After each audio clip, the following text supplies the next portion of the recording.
I think as baby boomers or those before the millennials, we have lived educationally in the Babylonian captivity of modernity.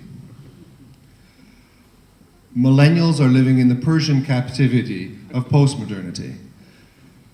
And I wonder if they need to rescue us from our captivity or if we need to rescue them from their captivity. And I think it's probably a bit of both.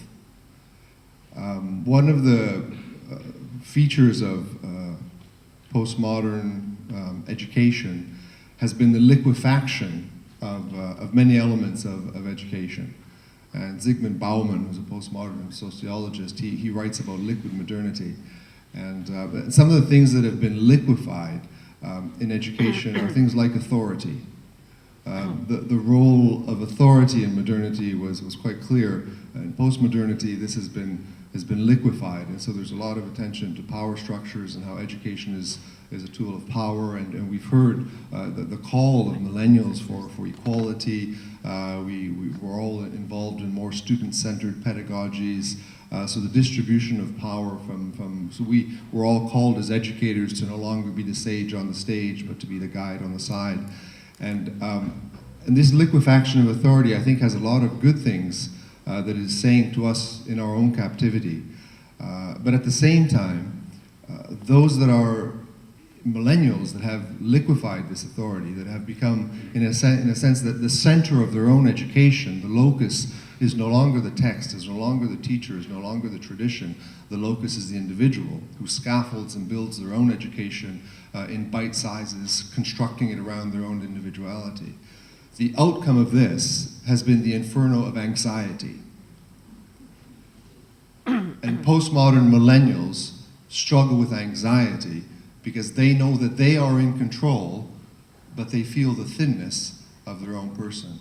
And so I think a lot of the educational structures, even things like you said, like mentoring, or the fact that we have a curriculum, the fact that we do scaffold our lecturing, I think is responding to the Persian captivity of millennials by providing a response to their anxiety through an appropriate use of authority of the different tools that make up our trade.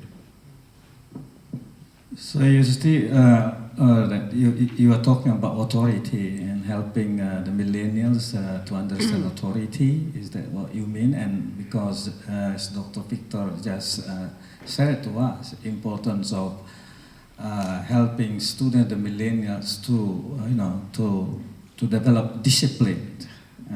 I don't know if that is related to what you say. Yes, very much. The fact that they have, in a sense, we're going back in time, even to pre-modernity, to the monastic models that were very scaffolded, very structured. And in structure, actually, human beings find comfort.